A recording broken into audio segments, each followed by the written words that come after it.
Hi guys, this is Jonathan and Jackson with ngexperience.com, training in the Columbia, South Carolina dojo.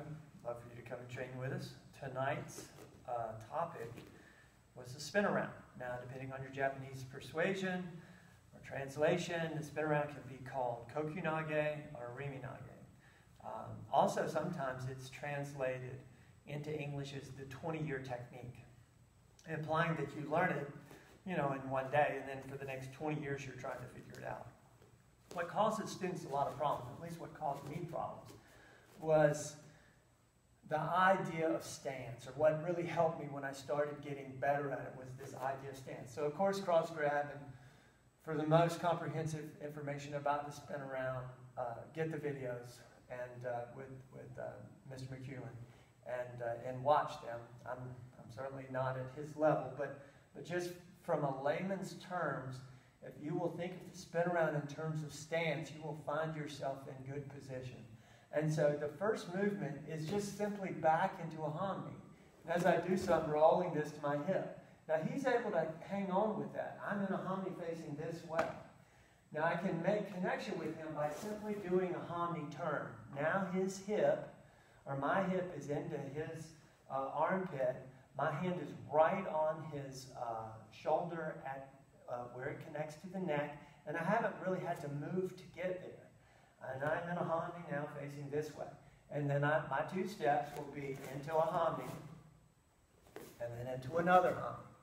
And then once I'm here, start the reverse and finish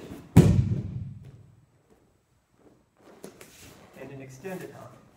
And that is, if you think of the hanmi in terms of stance, or if you think of the spin around in terms of stance, so helpful. Step back in the hanmi. Make a hanmi turn.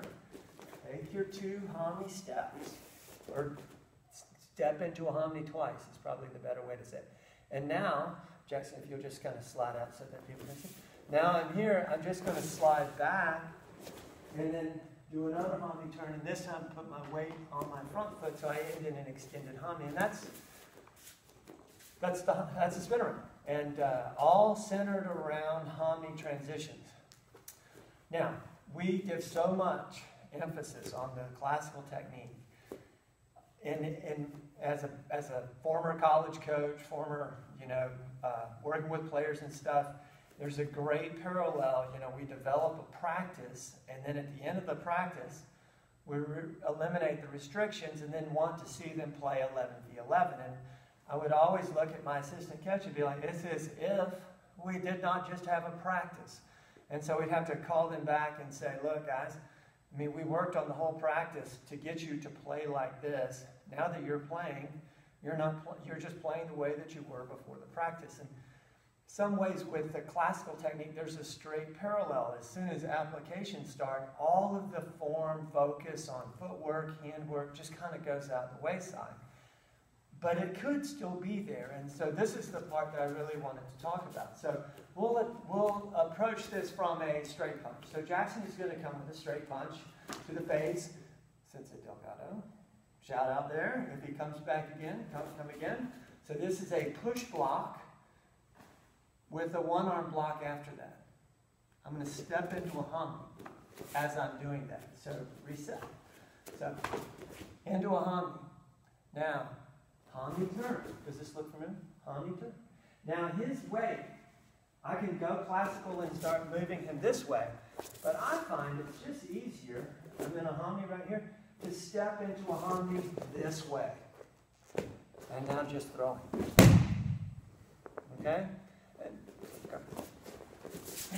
So the way that would look again, punch comes in, enter, hanmi turn, step back. I'm doing two steps this time. So I'm still in hanmi, I'm facing that way. Now I'm going to step back into another hanmi, facing this way, and this hanmi is extended. And there are two versions of the same attack, kind of entering and then going offline. Just something to think about with regard to your spin around if you were ever struggling. I know that when I was a student, I did struggle, and where I always seemed to, there were a couple areas, but one of the areas was trying to step back in a way that will allow uke to hang on. The other area would be right in here. I would end up with this really narrow stance in here. And I would be kind of wobbly. And so when you think of it in terms of stance, back into a hami turn, into another hami, into another hami, and then into an extended hami, you don't have that issue. You're always spaced out. So classical techniques are so good, you know, and we need to keep the classical technique thread running through all of the applications, you know, just kind of have that mindset. At least that's what I'm working on in my study. So, love to hear your comments.